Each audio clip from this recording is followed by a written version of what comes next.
Hello, everybody. Welcome to the live Royal Rumble post show. I'm John Pollock alongside Ting. We are here live on a Sunday night for our double ice cap and espresso cafe members. So thank you for joining us live minutes after the Royal Rumble. How are you, Wei?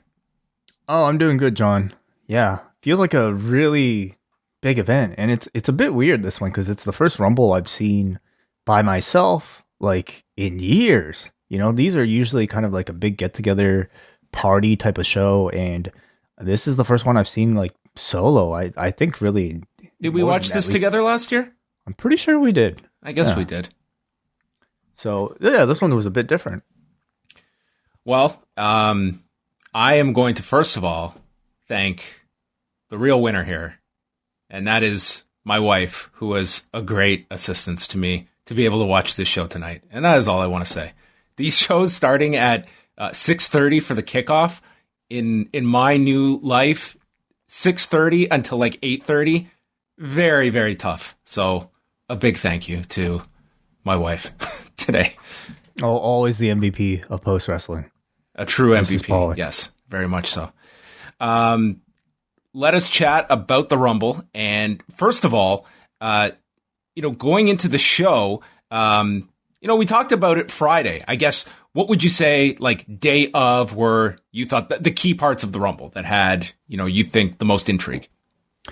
Key parts. I think, always knowing what the outcome of the Rumbles are is always a big deal. Seeing who is going to be, the WrestleMania main event, or at least half of the WrestleMania, at least at this point, a quarter of the WrestleMania main event is always an interesting one.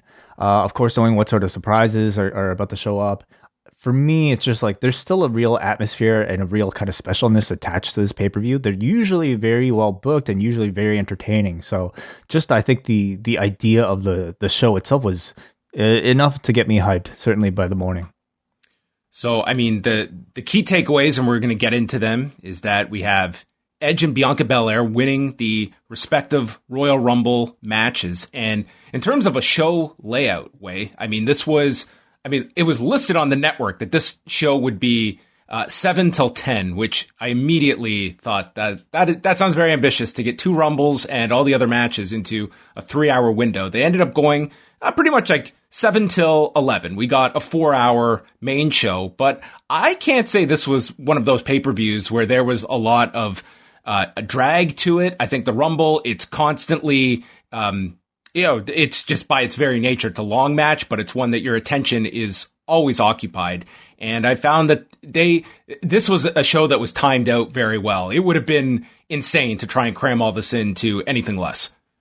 I agree. Like, at no point did this show drag for me. In fact, trying to fit a meal in there at some point was almost a little bit difficult because end to end there was always something going on. Even like while I stepped out to go to the bathroom, R-Truth lost the 24/7 title to Peter Rosenberg. So man, your experience, you were able to time your bathroom break perfectly then, because that was probably the lowest point of the show. Sure, yes, but it was a 4.5 hours. I mean, 5 hours if you watch the whole kickoff, which I did. That did not feel like there was any drag at all. You really never need to watch the first 40 minutes of the kickoff. No, but you don't. It's there for you if you are so inclined.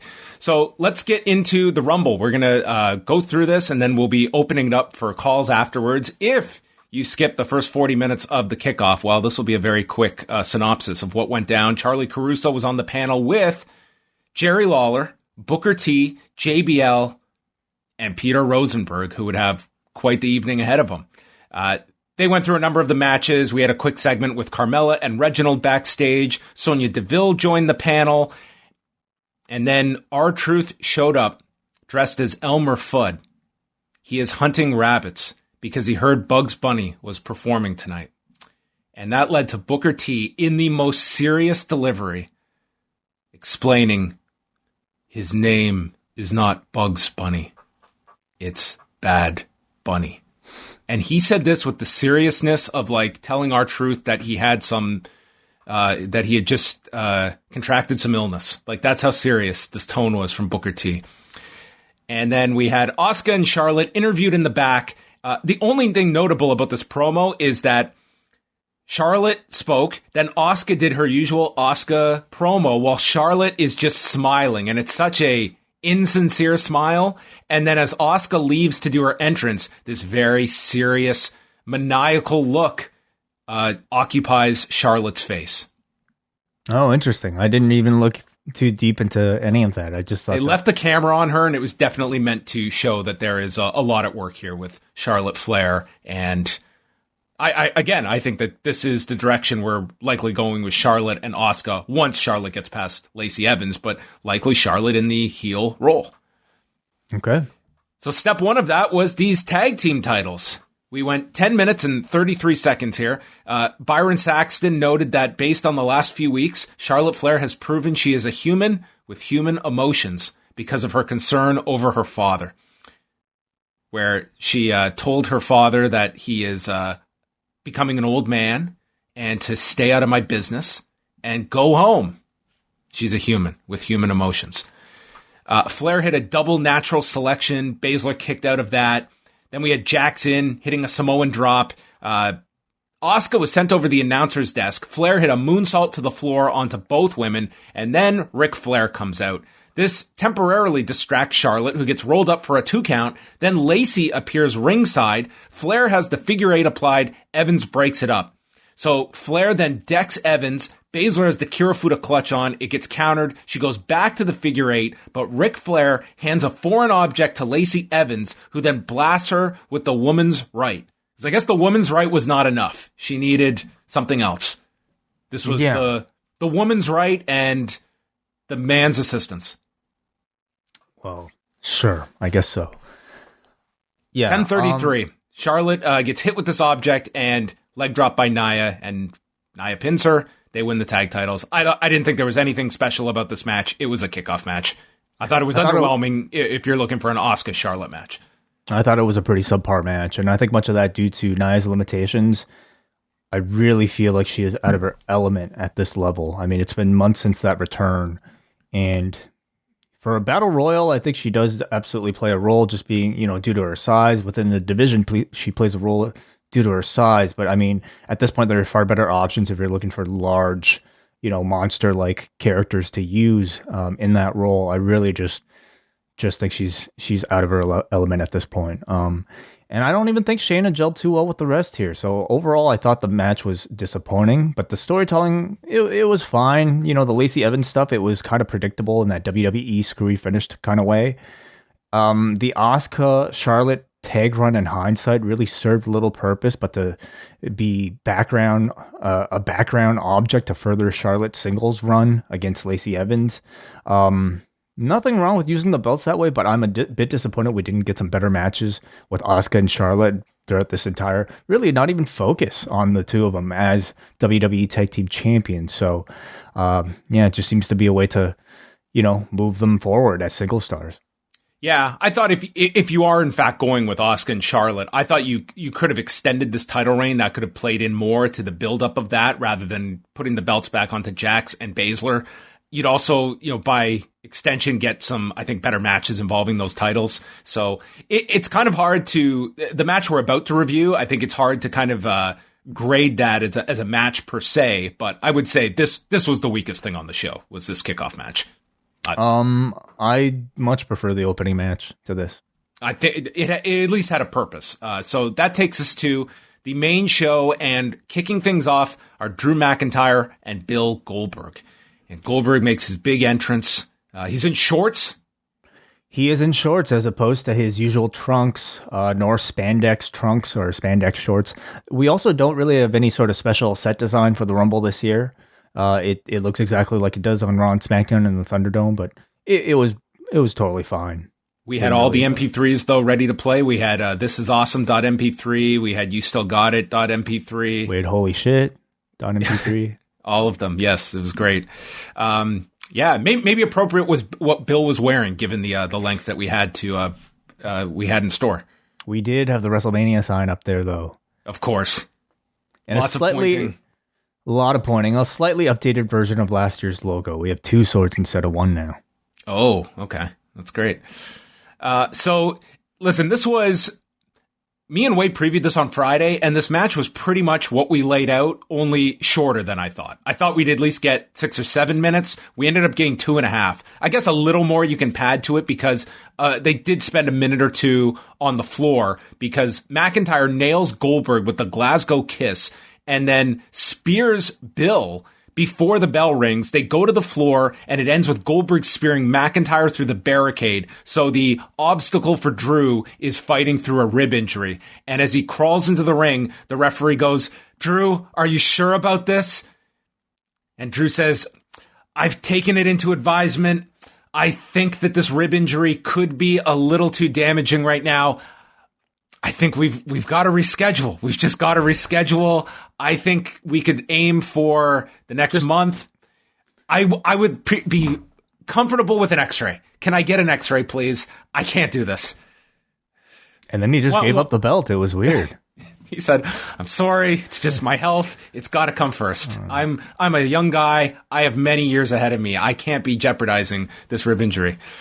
The bell rang, the match begins, and McIntyre lands a knee blocking Goldberg and hits the Claymore, which Goldberg kicks out of. And they note that Brock Lesnar, who was mentioned many times on this show, I don't know if people necessarily should read into that or anything, but he was hardly a name that they were abstaining from tonight. He was brought up here. He was brought up throughout the Rumble. So, and that's something, not a name that is brought up all that often. Interesting. So he kicks out of the Claymore. Goldberg recovers. He hits 2 spears that Drew kicks out of. Way was right here. Goldberg calls for the jackhammer, and he hit it. McIntyre kicks out of the jackhammer, and Goldberg had to do the stunned look. He misses Drew in the corner, and then Drew recovers and hits a final Claymore, winning the match in 2 minutes and 32 seconds. Afterwards, Bill walks up to him and said, "Yep, you passed the test. You passed the test." And he said it enough times to make sure that the camera picked it up, that we were supposed to be a fly on the wall to hear this. They shook hands. He endorsed them. I get the thinking behind this way and what it was to accomplish, getting the endorsement. Drew kicks out of a jackhammer. I will say, though, that I think that there is a point where fans want more than just this. And I don't know how many times you can put Goldberg into this scenario. I think there's a role for Goldberg. I just don't know if it's a major title match on a major pay-per-view. I don't completely disagree with you, and I think at least part of that thinking is maybe part of the reason why they decided not to do this match at WrestleMania, as maybe was originally rumored. In my opinion, I think for a Rumble main event or Rumble title match, really a Rumble opener, just something to kind of like, hold Drew McIntyre over until your next pay-per-view. You need sort of like, a big title match between 2 big name guys in addition to the 2 Rumbles on the marquee. I thought this was perfect. And in terms of a Goldberg match at this point in 2021, especially considering some of his prior matches that we've recently seen him in, I thought it was about as much as you could expect from a Bill Goldberg match at this point. I think it's the most you can expect out of a Goldberg match, but it's also the very least you can expect out of a Drew McIntyre match. And that's where it comes down to, are we grading this versus past Goldberg matches or versus like the standard that is now, a major championship match and what you want out of things. Like, I agree. It's not like they had a hot heel that was ready for Drew. So this is fine to do. It's just, I'm not going to do, a grand praise of this either. It was kind of just a makeshift for Drew and served its purpose. It was short, but I do think that I don't know how many times you can go to the well with Goldberg at this point beyond him just killing a guy that's kind of out of your title picture. I think to me, what matters more than, having, I don't know, like a great 15-minute Goldberg match is the fact that you can even advertise Goldberg on your pay-per-view just to get people through the door. People who might be lapsed fans, who might only pay attention, might not recognize everybody, but they see Goldberg going up against this brand new guy who people have been talking about, who's your champion. Getting those people to watch the match and to buy the pay-per-view or subscribe to the network so that they could see this Drew McIntyre match. I think that's more important. And in order to do that, you have to work to Goldberg's limitations. It was not a match that embarrassed Goldberg in any way. Like, there was not enough time for that. There was no dead space. It was them spamming finishers. It's the tried and true Goldberg method, and it worked wonderfully here. Even the jackhammer, like it was not a perfect looking jackhammer, but like it looked good enough. Looked good enough to be, like it looked like a man struggling a little bit because the other guy was really big, and in fact made Goldberg look like he accomplished a pretty impressive feat of strength here. So, at the end of this, you have Drew McIntyre kind of leaving with a pretty big notch on his belt, on his win record that he could brag about for the next several months. You have people through the door, perhaps, getting a bit more interest for this pay-per-view because of a Goldberg match. And I thought it was overall just really everything it needed to be. Didn't go the Miz route with the Money in the Bank cash in. And we just kind of like move it aside for now.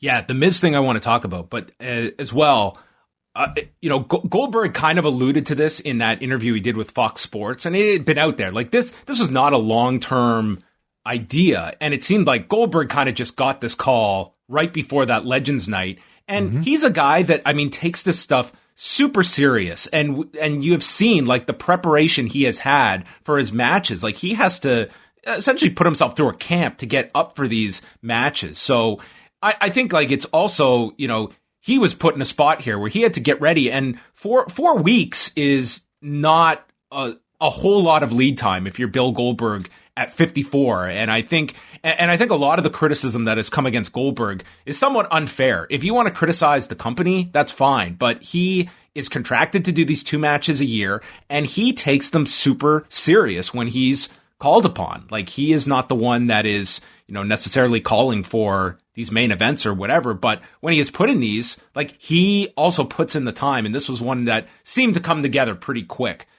Now the Miz stuff, you're right. They did no tease of this before the match, after the match at all. We did get some of Miz, but I found it very interesting that when it came time to put out this show, they took out like the Miz bullshit, Alexa and The Fiend, like all of that stuff that I think would generate the most negativity from this show, that was left to a bare minimum. Like we got Alexa Bliss in and out of the Rumble, no Fiend in this show at all, which very much surprised me. And even like the Miz stuff, which I think would have left a sour taste in people's mouth as well. Like when they were teasing that on Monday, they didn't even hint towards that. And I found that very interesting that the most potential negative aspects of this show were all out the window. Perhaps it's them listening to their audience and understanding that, maybe on a TV show, you can kind of take your big risks and maybe, alienate some of your audiences by going some of the more sci-fi horror type of things. But for the pay-per-views, they want people leaving with rave reviews. And certainly by the end of it, I think it was the right choice. Literally, Randy's burns healed in 6 days. Well, amazing. It's a miracle. So Kayla Braxton interviewed Sasha Banks, who laughed off the notion that the odds are stacked against her, and she's going to be drinking the finest champagne of Carmella's tears after tonight, which that sounds gross. You tried it? Tried to drinking someone's tears? I have not, but I would not. I would imagine it'd be a very salty aftertaste to it. Be gross. I just, if I made someone cry, the last thing I would want to do is like put a cup underneath and gather the tears. The heel attitude has always been a big part of the boss character, no matter if she's a heel or a face. But, I certainly feel like in a promo like this, there's no attempt made at toning it down at all. So I wonder if that's intentional heading into a feud with Bianca Belair. I think so. I think you need to amplify that for kind of maximum impact for that program. Sasha and Carmella, SmackDown Women's Championship. And immediately Banks goes for the bank statement and Carmella bails out. Reginald is distracting, allowing Carmella to take control. And Banks comes off the top, injured her knee off the Meteora. And then Carmella tried to tie Sasha's hair to the bottom rope. It was only momentary, but then the hair was free. The scariest part, this is the second scariest moment of the weekend behind Hiroshi Tanahashi's Made in Japan. Carmella went for this tope suicida, and she just burst out of the ring. And this was not quite Lita level in terms of a suicide dive, but not that far off. And the fact that was my comparison point, if you didn't see this, that was the visual. She appeared to be okay, but this was a very scary moment in the match. Definitely. Yeah. Cause for concern, but she popped back up and continued the rest of the match. So hopefully she's fine. Sasha was doing the Three Amigos, the Frog Splash, which landed on Carmella's knees, and that allowed Carmella to get the Code of Silence. But I guess Sasha was so quiet, Carmella wasn't sure if she was giving up because she just gave up the hold. And then Banks came back, caught her with a super kick in midair, caught the arm, and applied the Banks statement, tapping out Carmella in 10 minutes and 21 seconds. I thought this was like another good match out of these two after last month, save for the Tope Suicida that was frightening. But I think that these two, they have like a pretty good chemistry with one another, and this seemed to be, trying a bit more than they did at the TLC match. I liked the last match more. I didn't think this one was as good in terms of quality or cleanliness of execution. The rest of it, I felt maybe slightly below that one. But in the end, what matters is that you kind of had a program that carried Sasha through another month at a time when I feel the women's roster on SmackDown is kind of bare challengers right now. So again, on a match that doesn't necessarily hinge, or on a pay-per-view that doesn't hinge on a match like this, I thought it was a totally fine, placeholder for Sasha for the time being. Big E gave a pep talk to Xavier Woods, and Sami Zayn interrupted them, calling them the poster boys for WWE management, and they're probably going to get better spots in the Rumble than he, which turned out to be true. Zayn says, "I have eyes in the back of my head," which led to him getting frightened when Kofi Kingston appeared from behind them and scared Zayn away, and Kingston informed them he's not medically cleared tonight, but he still wanted to show off their tribute gear that they had in honor of Brody Lee. This was really cool that they had this gear made, and Kofi did the cameo here. Yeah, it was really cool. I like getting these occasional New Day reunions throughout the year. Then it was time for the Bad Bunny performance, featuring Booker T, allowing Michael Cole to make a G.I. Bro reference for his outfit. This was kept really short. It was not, didn't overstay its welcome or anything. It was just a kind of middle of the show kind of thing with someone like of notable fame.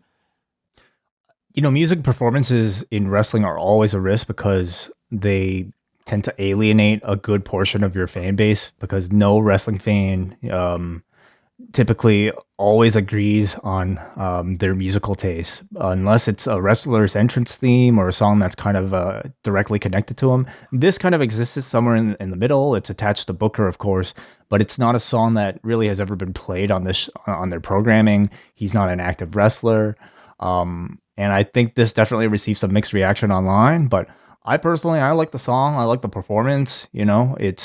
Without a crowd reacting to it, I think probably takes away from the live performance as well. But overall, I thought it was just an inoffensive, nice little break from the show. And this couldn't have been more than 2 minutes. And overall, he's a really popular star. He's very popular. This is not like you're just, searching for a celebrity that'll come to your show. He's got a lot of notoriety. So, and you had such a natural tie-in, with Booker T. It's it appealed to your wrestling audience. I had absolutely no issue with this. 30-woman Royal Rumble was next. This was going to be called by Tom Phillips and Byron Saxton with Jerry Lawler. And Bayley was entrant number 1, who came out, and she had shaved the word Cole into her hair and was very upset to learn that Michael Cole would not be calling this match for her. I'd be disappointed too. That's some bad communication between the two. So Bayley and Naomi, the returning Naomi, started things off, and Naomi would be one of the, on the short list of featured performers in this match. She ended up going a long time in this return. I thought a pretty good return for her. I mean, this has kind of become one of her signature matches. Yeah, and especially this year they did some of the near elimination teases, but with no Kofi Kingston version in the men's version, it was kind of left to Naomi here. And then Bianca Belair came in number 3. So these are about 90-second intervals? Yeah, give or take, but this one, it was a 90-second interval. I wasn't paying super close attention. It did seem like the men's they were kind of trying to speed it up a little. And they also had a much longer end period once all the participants were in. So we'll just kind of go through some of the highlights of the match. Billie Kay was in 4th, and this is where they did some comedy with Billie Kay, where she was on commentary, and after each new entrant, she would go and pitch herself to the new entrant with her resume and headshot. Yeah, as a way to kind of find a partner to help her win this Rumble. I thought it was a nice setup for the surprise that was about to enter, but overall, I didn't think the comedy was working all that well. Shotzi Blackheart was 5th, Shayna Baszler 6th, and then Toni Storm was 7th. So our first elimination occurred when Baszler grabbed Shotzi Blackheart by the leg and just dumped her out. And then number 8, if you were to ask me who would be a surprise entrant that you just would not imagine they would think of, the top of that list might be Jillian Hall. This was like the most, like, what a name to just think of. Just if you're putting this match together, to think, you know what, Jillian Hall, Jillian. Like, I don't know if I've thought of that name in 10 plus years. It's just not. She's just, I guess, like, not necessarily a. When you think of like the Legends Nights and all that stuff, it's not really a name that ever comes to mind. So she comes out, and Billy and her get along famously, and they enter the match together as Billy and Jilly. Ruby Riott was 9th. 10th, Victoria, her first WWE match since 2009. Someone that has not been used, for many of these. Like, I'm surprised it took this long for Victoria to get the call to do one of these Rumbles. She came in and immediately hit a spinning side slam off her shoulders to Ruby Riott. How'd you think Victoria looked? I thought she looked okay. I was going to say, I didn't think Jillian Hall looked too shabby from what she had to do here. But Victoria, I think because the bar is so much higher from what we've seen from her, I don't think that somersault leg drop looked maybe as great as it used to. I don't think the Widow's Peak really, in rush fashion, probably looked as good as she's been able to pull it off, probably even in recent times. But maybe I just have higher expectations. Peyton Royce was 11th, so the Iconics worked together, and as they went to do their pose, Billie Kay hesitated. Victoria, Peyton Royce hits her version of the Widow's Peak, and then Victoria hits her version onto Royce. Santana, I thought Peyton did it better, I'm sorry to say.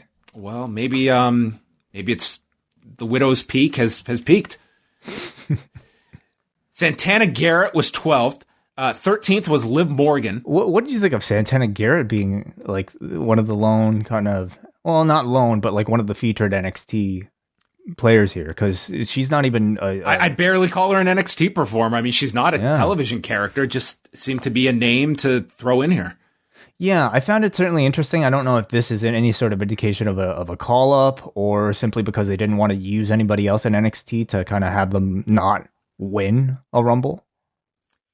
Yeah, I don't know, because like there were like Shotzi Blackheart, Toni Storm, Dakota Kai, like those are all pushed performers on NXT. And I've got to say, I can't say like any of them came off like big stars in this. Like the big one was Rhea Ripley, and she is obviously being called up. So yeah, I thought in that case, like you really did like come out of this where like NXT was kind of like your developmental brand. That's what it felt like of those that were used here. Yeah, perhaps. Like none of them had big moments in it. Yeah. Liv Morgan was 13th, and then the big one was Rhea Ripley, 14th. She runs wild on everyone and dumps out Toni Storm immediately. Baszler then applied the Kirifuda clutch to Victoria on the apron and dumped her out to the floor. Then Garrett was knocked out by Ripley after she did the splits. 15th is Charlotte Flair, and Bayley slid under Ruby Riott on the apron and powerbombed her out of the ring to the floor. Dana Brooke is in 16th. 17th was Tori Wilson. Now, I remember the first Women's Royal Rumble that Tori Wilson was one of the entrants for, and it was not a pretty performance. This one, I thought she landed everything. Like, she didn't try anything crazy, okay? She tried a jumping clothesline. I'm just going to say, I know what you're going to say. Like, this was not the most memorable performance, but if you go watch what she did in 2018 versus this one, this was Ric Flair compared to Giant Gonzalez, okay? Well, if my bar was set too high for Victoria, maybe the bar was set too low for Tori Wilson for that assessment. But I sure, I don't really disagree. Then we got a great playoff of things here, because after Tori Wilson was Lacey Evans with Ric Flair, who is playing a modern day Al Wilson with Lacey's Dawn Marie. Interesting. Okay. So Yes. maybe Tori can tell Charlotte some words of advice. Ric Flair brought out Lacey in one of Ric's robes, and then Charlotte and Evans begin fighting on the floor. Flair yanks Peyton Royce, eliminating her out. Baszler then eliminates Shayna Baszler, eliminating Tori Wilson. Several years ago, when she was competing in UFC, I don't know if that's a sentence I would have imagined associating with a Royal Rumble. Then Belair tosses Bayley out, who lasted 29 minutes. Now Naomi has been in the longest, followed by Bianca Belair. Legend Mickie James, as she was identified, came out 19th, followed by Nikki Cross. Then another legend way, Alicia Fox, again identified as a legend. The legends were just, it was the Mount Rushmore in here. The bridge between, Raw or SmackDown performer to legend is evidently pretty short. Yes. I just find it amazing with like the age that they have allowed. They get legendary designation. There's no age requirement for a legend. I'm just like, Mickie could be an everyday performer, and she would probably be among the best women on the roster now. She looked great here. She looked tremendous. I wonder if this is going to indicate a more regular role for her, or was this just because it was the Rumble we put her in? Because she could be greatly utilized. When we look at the depth on both shows, you could certainly use a Mickie James. It's true, but they also have so many people in developmental that they need to escalate up. So I think she was probably moved to legendary status for a reason. Mandy Rose was 22nd. After Alicia came in, R-Truth ran out, and he was confused about which Rumble it was. The 24/7 guys run out, and then Truth uses Alicia Fox as a weapon to keep them away, and then Alicia Fox rolls up R-Truth and pins him for the 24/7 title. Mandy Rose comes out and nails Alicia Fox, who falls out of the ring after the knee strike, and R-Truth rolls her up, regaining the title. I like the 24/7 spots here. I mean, they are so stupid, but I thought well placed for comic relief within the middle of... There's room for comedy in the middle of a Rumble match. I thought it kind of broke up the flow and kind of gave you a bit more extra to remember this match by. So I really didn't mind it at all. And I think Alicia Fox is kind of perfect for this type of thing. 23rd was Dakota Kai, and Evans eliminated Mickie James with the women's right. Carmella is 24th, pulling double duty tonight. Ripley dumped Dakota Kai out. This was her fourth elimination. Then she threw out Mandy Rose for number 5. Nikki Cross threw Carmella over, but got saved by Reginald, who placed her back on the apron, and then Carmella super kicked Nikki Cross out. Nikki Cross came out to the most bizarre theme that you would never associate with Nikki Cross's character. It was like some sort of weird, like, I don't know, alt country type of thing. I mean, I get that like the Sanity theme at this point might need a bit of freshening up, but I wouldn't really pick this one for her. I also feel like they were relying a bit too much on the managers, like pushing everybody back off the aprons, No, they did it in both matches. Yeah. It seemed to be a bit too much to me. Number 25 was Tamina, so we had a big showdown with her and Ripley. Naomi was sent out, but landed on her back, so her feet never touched. Naomi then grabbed Belair by the ponytail, and both got their weight onto the apron and returned to the ring. I wouldn't say like the most clever near elimination. No, I mean,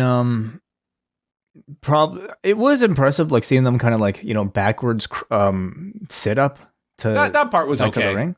And overall, I think it was a really good preview of the potential rivalry that these two will have, or even a future tag team, which I think has to be a sure thing, both of them. 26 was the returning Lana, who paused before entering the ring and then went after Rhea Ripley. So it kind of like Lana's story in this match was just kind of taking on all the biggest competition and not faring all that well. Except for Nia, I guess. Nia, she had the big moment with, you're right. 27th was Alexa Bliss. And Bliss comes in, and she's the over-the-top, happy character, and she's just nailing everybody before they gang up on her and beat her down. The lights start to short circuit. I'm like, oh, Christ, what are we doing now? And Bliss is getting the evil look on her face as though she's going to transform when Rhea Ripley just tosses her out. And that was it. And that was the only Fiend stuff we got tonight. That was the closest we got. Not a hint of it in the men's match, which I was stunned by. I thought for sure this was like Alexa being like, sent down to the bottom of the ring to change so that she could come back for a finish or something. But yeah, this is kind of the only bit of it. But it does tell me that tomorrow, I think we know Rhea Ripley's first program on Oh, Raw. no. It's going to be Ripley's Believe It or Not. Oh, excellent. Yeah, it's a tough one. It would be a tough one to debut with, but I don't think they would do a spot like this for a character as protected as Alexa unless it was to set something up. I thought the same thing that, Ripley is probably going to have to do something with Bliss coming out of this, and I would assume Ripley's on Raw. Ember Moon was 28th, followed by Nia Jax at 29. Moon looked like she drilled Naomi in the face with this boot. Nia Jax is 29th, and then Baszler eliminates Evans. Jax then sends out Ember Moon, and Baszler and Jax lift up Naomi and drop her out. Naomi went 47 minutes and 39 seconds, so a big marathon run for Naomi. Next, the two eliminated Tamina, and then Jax turns on her partner and eliminates Shayna. Lana goes after Jax and slaps her and draws Jax in, who runs at Lana. Lana ducks, and Jax sends herself over the top to the floor, and thus Lana eliminates Nia Jax. So that was Lana's big spot in the match. Yes, what a return. Were you following the tease that Becky Lynch was providing tonight? I wasn't on Twitter much, but I heard she tweeted out a photo of the curtains in Gorilla.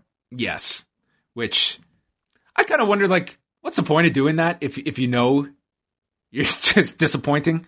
Just to gain some attention, I think. Well, I guess so. So 30th was Natalya. And she comes out, and they definitely made this the tease because Jax and Baszler beat her down on the floor, and you're thinking someone's going to replace her. But then Jax and Baszler sent her into the ring, and Natalya was, in fact, the 30th entrant. And we're down to Bianca Belair, Charlotte Flair, Lana, Rhea Ripley, and Natalya. Natalya hugs Lana, but then attacks her and sends Lana out. Natalya then had Ripley on the apron, but she leans over to taunt her, and Belair dumps out Natalya. So we're down to Flair, Ripley, and Belair. Ripley and Belair double-team Flair, who was on the apron, and then they both nail her, and Charlotte lands on the floor, and then she smiles. She's laughing about it, that she's been eliminated.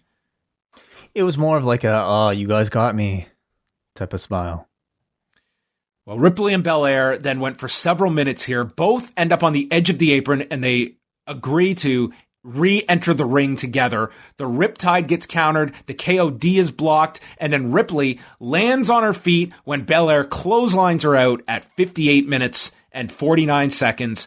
Kayla Braxton got into the ring, and Bianca Belair proceeded to give one of the greatest babyface interviews in WWE history, breaking down into tears, thanking her parents, and she will put the EST into WrestleMania. I thought this was the best choice, and I was thinking about this today. Like, this is something that you can even extend this a bit to the men's version, but it's also something over the last decade WWE has gone to a lot of times, and that's the surprise return, and everyone goes nuts for that person winning because it's so out of left field and you're caught up with it. Whereas this is sometimes the bigger risk, but to me it's so much more rewarding when you have the person that is on the rise on your roster. This match is so significant for them, and it just feels, and this is someone that has their whole future is ahead of you. And I just thought this was such a well-booked ending, and going with Bianca Belair, even over Rhea Ripley, who I don't think, she would have benefited greatly from winning this, but to me, Bianca Belair would have been my choice to win this thing,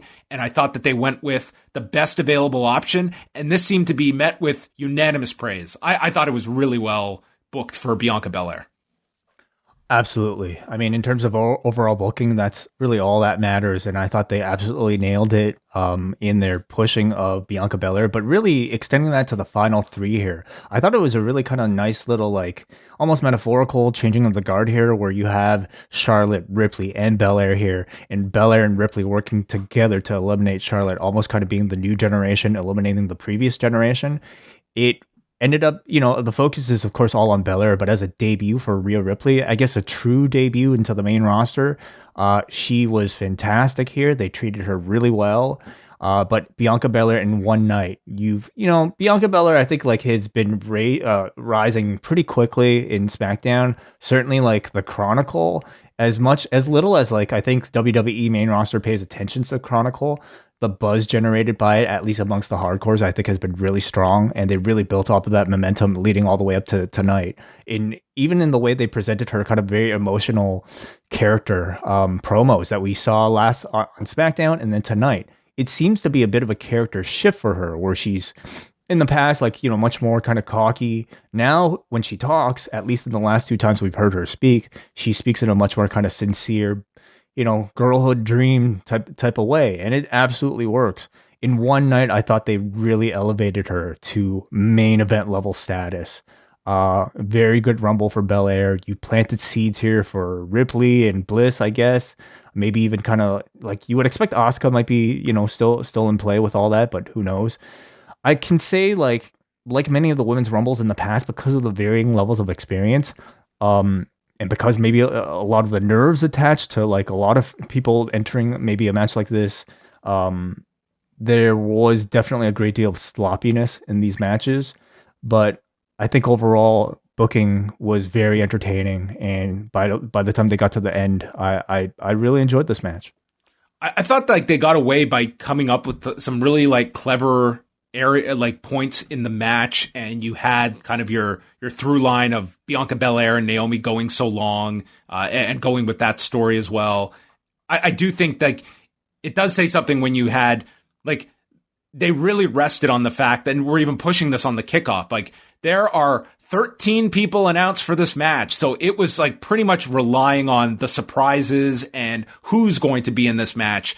And I think you do want to see kind of that ability to develop and have those contenders going in, because that's something I think both matches suffered from this year, was not building up viable contenders. Like you had Belair in this match and nobody else had really staked their claim and made like a big storyline effort to enhance your interest in this match. And for the men, it was down to Edge and Bryan. So I think that's one thing you could certainly look at in terms of not always relying on the surprises, because, as we can see, like you can only go to the well to so many of these names so many times. And then it's, a Tori Wilson gets the call again, or a Hurricane. It's, there's always going to be the names out there, but I think you want to have that balance of your established talent and then mix in a few surprises instead of making that such a focus. Especially when you want to save a lot of the surprises for your Raw, like special editions and SmackDown special editions, you really do kind of run the well pretty dry. So after that, we came down with a Miz and Morrison segment backstage where they knocked on Bad Bunny's door. They want to collaborate and merge with Bad Bunny. He turns them down. So the Miz says, "You work with Booker T," and he runs down Booker T, who appears from behind and says, "Tell me you didn't just say that." A funny way to get the line in and to, I guess, set up the spot for later. Then we go to the panel. And this leads to another R-Truth appearance where Peter Rosenberg tricks him into believing John Cena's here, which I think confirmed he was not going to be in the Rumble. And R-Truth is mesmerized by the chance that John is here. And Rosenberg proceeds to pin R-Truth and win the 24/7 title in the goofiest segment of the year. I'm trying to rack my brain. I feel like there's been goofier. I haven't seen the this year alone. That this might only be a candidate. Yeah, that's true. Anyway, so there, you're 24/7 champion. R-Truth didn't win it back, so you gotta continue with this. Last man standing match. Kevin Owens challenging Roman Reigns for the Universal title. They started off immediately in the ring. We got Superman punch and pop-up powerbomb before they made their way onto the floor and over to the screens. I can't imagine what this, like, if you are in the Thunderdome watching this, are you seeing all of the action, like, as they go backstage? You're just seeing the feed. You're seeing what we're seeing. You're just seeing the same thing, right? I'm So they're not pretty sure they're not being they're not seeing like some live shot. They're just seeing like I don't believe so. feed. I think the only difference is like if they're in commercial, and people who have been in the Thunderdome can, correct me if I'm wrong, but I believe like they might see some action between commercial breaks, but I think for the most part they just see what comes out of the truck, just like us. So they fought onto the stage where the screens were, and Owens goes after the knee using a chair, and they had set up a table, much like they did the attack on SmackDown, and they're frequently teasing someone getting tossed off this, and it ends up being, you guessed it, Kevin Owens in his first of many stunts during this match. He gets thrown off the stage onto through the table, and then they go backstage. Owens is stumbling into the back area, and all of a sudden, dude, he gets run over by a golf cart. I thought Sammy Guevara had just like driven up from Jacksonville. Golf carts have become my new favorite weapon in pro wrestling, and I never thought that they. This looked brutal, dude. Like I would much rather be thrown off a stage through a table than get hit at this angle by a moving golf cart. I would not want this golf cart.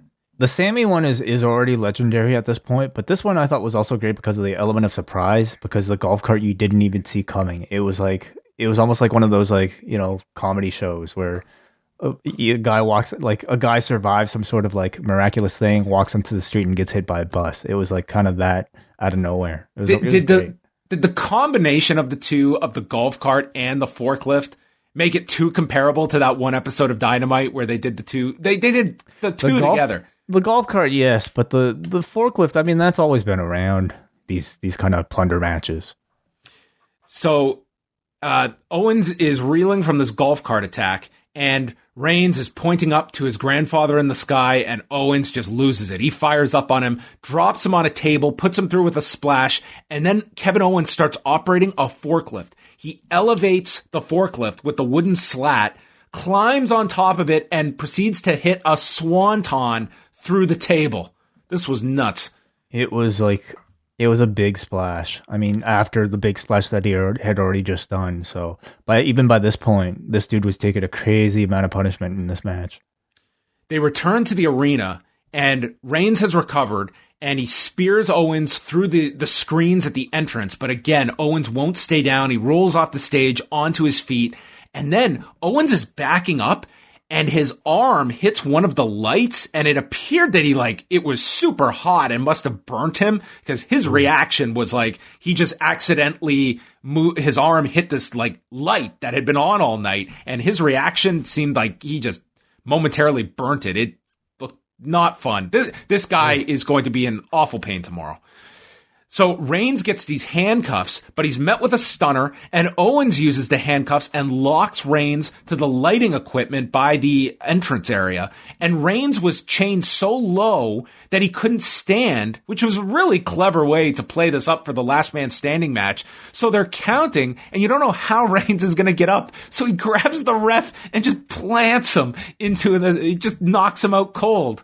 I thought it was like a cool sequence and I thought a really it was well thought out idea. That really takes some thinking to come up with that idea. We've seen so many of these last man standing matches that I think at this point it's really tough to come up with new things that'll hook you and have you kind of bite on a near count. And I thought they managed to do that here. I thought it was really clever, very well executed up until this point.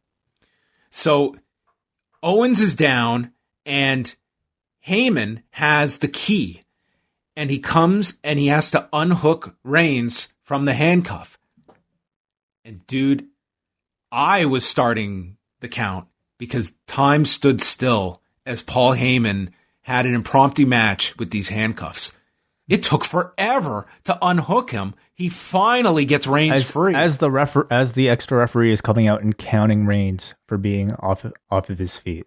It was really clunky here. And then Reigns finally gets free. And then just like that, he applies the guillotine, and Owens goes out, and they make the 10 count. It comes at 24 minutes and 54 seconds.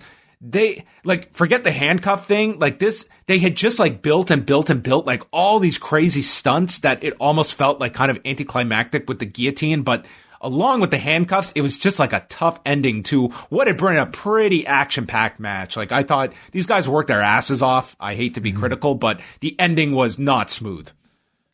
Yeah. I mean, I would say they almost ran a perfect race all the way up until the finish line. And unfortunately, in wrestling, like often, what happens at the very end is what people are left remembering. But yeah, I'll be honest. Like in the moment, I was so like into the match that I almost didn't even notice the referee counting.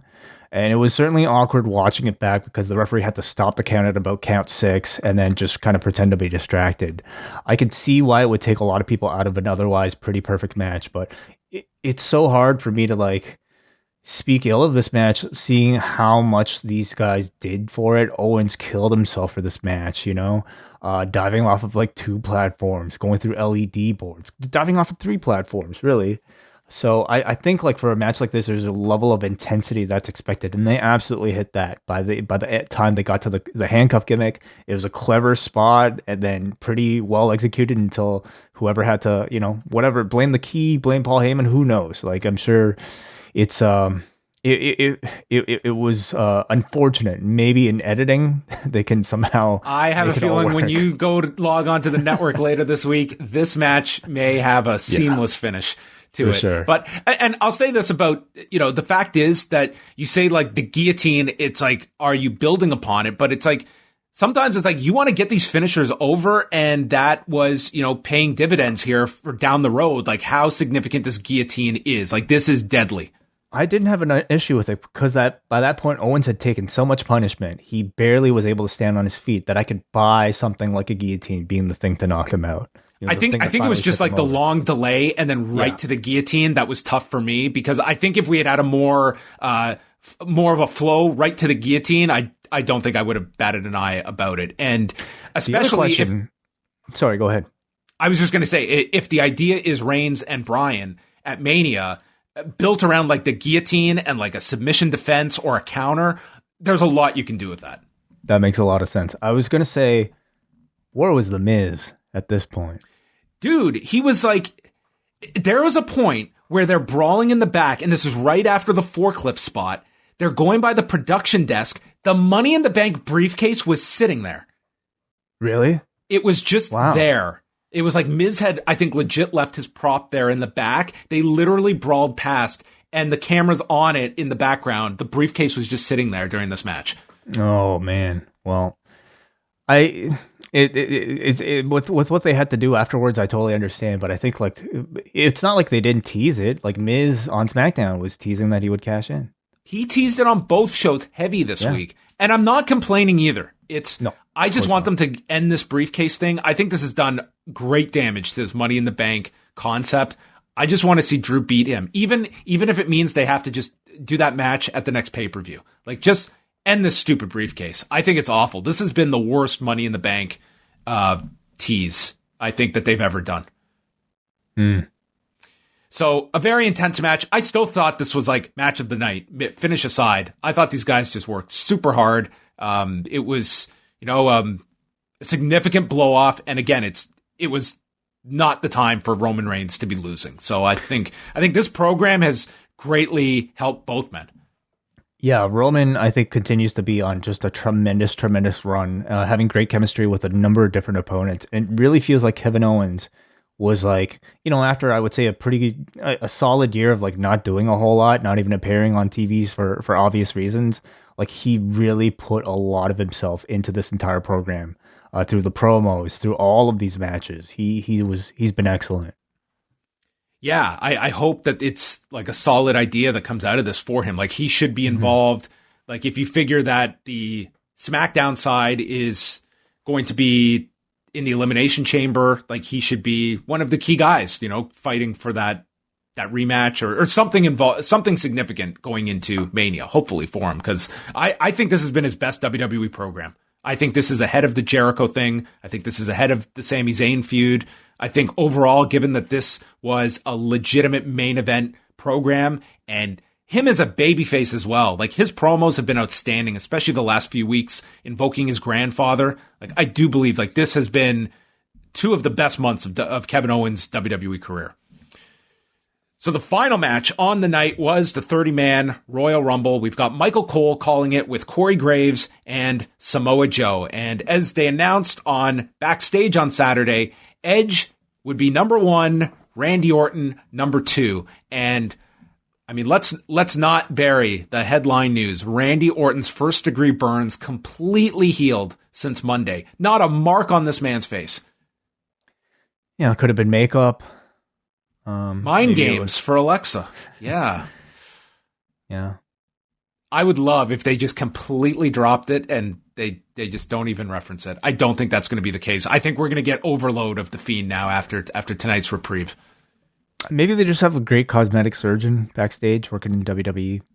Do you think we'll get an explanation for the burns healing? No. Are you kidding me? Okay. I'm telling you, burns heal differently in the world of wrestling. Okay.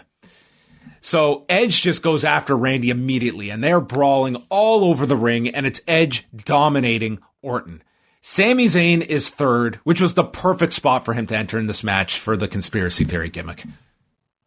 I guess so, yeah. I didn't think of that. He sneaks in and attacks Edge's knee, and it allows him and Randy to start working together, and they attack Edge's previously injured arm that he's coming back from. Number 4, Mustafa Ali, who joins in on them, and it's now 3-on-1 against Edge. Number 5 is Jeff Hardy, and Hardy starts helping out Edge, but then gets hit with an RKO. Orton then hits Zayn with an RKO, and Ali with an RKO, and then Edge gets up, spears Orton, takes him down to the floor, and hits a DDT onto the desk, and then would proceed to attack Randy with a chair, and this would lead to Orton being taken out of the match due to a knee injury and doing the Vince McMahon 1999 Rumble spot, where he disappears for most of it to come back at the end. I feel like a lot of people have done this spot since. Well, this is the way to get around the Rumble. Everyone should be doing this. Yeah. I'm hurt, but getting hurt doesn't mean you're out of the match. Mm-hmm.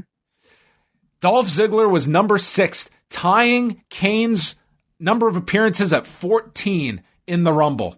I thought they said Kane had 18. Oh, they might have said. Okay, maybe they said Ziggler was second to Kane. Maybe that's where I confused it.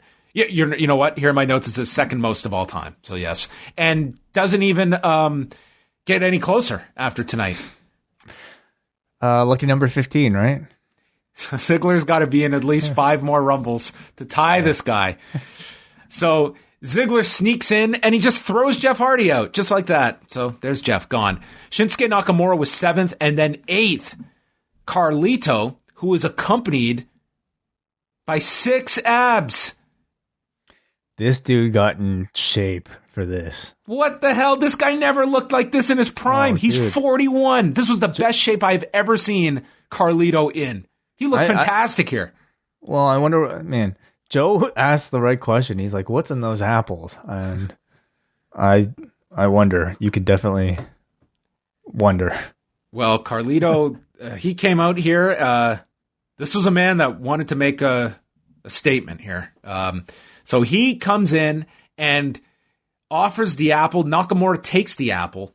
I thought he was going to try and eat it, which would be the second greatest thing Nakamura has ever ate in the middle of the ring, with the bullet from the Bullet Club being the best. When AJ shot at him. Yes. Carlito then gave Nakamura a backstabber, and Orton is out. He's limping to the back, and that's the last we would hear of him for some time.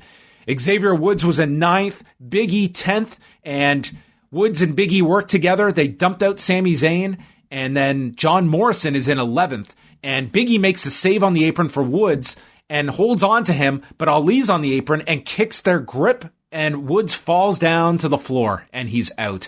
So Big E just throws Ali out next. In number 12, Ricochet. Who made it in after all, despite not being able to qualify. Now, we should also state that he was not allowed to declare, and he was put in a match to determine if he could go in the Rumble, and he lost. Yeah. Jey Uso was announced for this match. He was in all the graphics, and for whatever reason was taken out yesterday. So I wonder if this was just him filling a spot. It's possible. Yeah, no Jey Uso, no Keith Lee. I guess those would be the notable omissions. Although Keith Lee was never officially announced, but Jey Uso definitely was. So yeah, no Jey Uso and no mention of him either. Ricochet came in and probably had his highlight of the last year was getting to work with Edge for like 2 minutes straight here. And it seemed like Edge was trying to actively work with as many different people as possible. But I will say, like, Edge did kind of just fall into the background for a lot at different times in this match. It's not like he was front and center. Well, I guess you got to do that when you're in there for 58 minutes. Oh, yeah, you got to rest. You kidding me? I guess so. Elias was in 13th, and he caught Carlito with a flying knee and threw out Carlito. Damian Priest was Can you see Carlito coming back? Yes, I could definitely see him. Me too. Yes, so I think, he came out, looked good. I could very well see him, getting a shot. Mm-hmm. 14th was Damian Priest, and they treated him as a big deal. He came in, he threw Elias out. They showed Orton in the back, and Cole was the one who said, well, his night's over, and then Graves made it very clear he has not officially been eliminated, which was hitting you over the head. But Damian Priest, just getting back to him, I would say he was one of the main stories of the Rumble, was establishing him in a big way. Really your only NXT call-up and giving him a big focus. I mean, big men tend to do really well in the Rumbles, and they treated him like he was, sort of your up-and-coming big man to pay attention to. Yeah, and I mean, he's a guy, he's already 38, so you really can't bide your time with him either. It's like, if you have plans for him, you got to go now. So he hit his finisher, and they did not call it the Reckoning. No, which may get a new name. I would guess. Graves said hit the lights. I don't know if that was just his call or if that's the new name. Just being WWE, I would think for sure they'll change the name. The Miz was 15th, and he destroyed Bad Bunny's DJ equipment that was left out there from his performance earlier. So out comes Bad Bunny looking pissed as Miz and Morrison are watching him. Priest eliminates Miz and Morrison from behind. So he's acclimating well to being a Raw babyface coming from behind. Bad Bunny climbs to the top and hits a high cross. Now, it might have been a high cross, but it wasn't a high bar when it comes to rappers performing wrestling moves this month, because this was loads better than Snoop Dogg, but it also resulted in maybe the worst call I've ever heard out of an announcer, as Michael Cole, to give this moment a soundtrack, decided to yell, "I've heard of flying squirrels, but flying bunnies?" Shut up. Just shut up. Any cool that was associated with this rapper was extinguished by Dad thinking, this is the time for me to make a squirrel joke. I feel like I've heard way worse from Cole. Well, again, it was a pretty bad line. Riddle was in 16th, and he would go very long, right up until the end. Daniel Bryan is 17th, and he comes in, and he would end up pairing off with Ricochet for a bunch. And then 18th is Kane. Mm-hmm. The mayor making his 18th appearance. If ever there was an edict, like, we need to make new stars, this was it. Oh, he was here for a great reason, though. You know what? There was a great moment here with Kane. Yeah. I'm not going to be too negative. He was here for several people, but mainly Damian Priest. He hits Edge with a chokeslam. He chokeslams Nakamura and Riddle, then catches Ziggler, throws him out. Then Kane grabs Ricochet and chokeslams him onto the apron and out to the floor. Ricochet's like, I literally wasn't supposed to be in the Royal Rumble. I did not win my match. I got eliminated by Kane. Wasn't that cool? I'm not even supposed to be here. Hey guys, yeah. I mean, it's also, I guess, to add to his total. Doesn't he have the record or something? Of total eliminations? Yeah, doesn't he have that? Well, I think it was he had for a while the most in one match, but that was broken. No. But he probably has among the most of all time too. When you add up fucking 19 Rumbles, he eliminated how many people here? He eliminated Ziggler, Ricochet. 2. He got 2. Yeah. So then Bryan extends his arms and they have a big hug in the center, and then Kane chokeslams him. Damian Priest avoids the chokeslam, attacks him with kicks, and then Damian Priest eliminates Kane, and I thought that was great. I thought that was maximizing the utilization of Kane. So I really, honestly, this was a very good utilization of Kane. You got your happy moment with Bryan, and it did something for Damian Priest, and dude, Ricochet, wasn't even supposed to be here. You got everything. No. You just checked off all the boxes. The only thing I could have asked for more was a one-on-one with Kane and Dominic having an interview together. Damian Priest's Rumble, I think, will be remembered for this spot. I mean, he could have had, several eliminations, but I think to eliminate, again, it was another changing of the guard moment for your big, tall guys. So I thought, this one elimination completely justified Kane's entry into the Rumble. King Corbin was 19th, and this was somewhat surprising. He came in and just nailed Nakamura with the deep six and threw him out. And if you missed it, Nakamura cut this great promo that they aired on their YouTube channel and on the website. And given the renewed emphasis on Nakamura, I was very surprised that he was sort of just another elimination. This was not a significant one. Yeah, I guess you only have rooms for so many stories, but you could see them, breaking off into Nakamura Corbin as a program, perhaps on SmackDown. What? Great! That's excited. it, man. He did have his shirt off. He did not have a top, so I think he's officially a babyface now. Okay, that's the sign. Otis was 20th. 21. Dad, I've got this. Dominic making his first appearance, and we get the reunion of Kingdom here as he goes right after Baron and gets hit with a spine buster. Corbin has him on his shoulders, and Dominic turns into a head scissors and eliminates Baron Corbin. Mm-hmm. This was our Maven moment with Dominic. Bobby Lashley was 22nd. And then, I don't care what anyone says, okay? Either Rumble. The most impressive elimination to me was watching Bobby Lashley take young Dominic. And dude, he sent him so high up into the air. Dude, I thought he was going to have a nosebleed on the way down. He got so much height and just threw this man over the top rope. This was the most impressive elimination of all the eliminations that we saw. He tossed him pretty far. Yeah. This was an unbelievable throw. Then Lashley just clotheslines Damian Priest out. Lashley and Big E have a big square off. Hurricane Helms is 23rd, so he can do the tease of the double choke slam to Lashley and Big E. They just lift and toss him out. Number 24 is Christian. I did not expect this.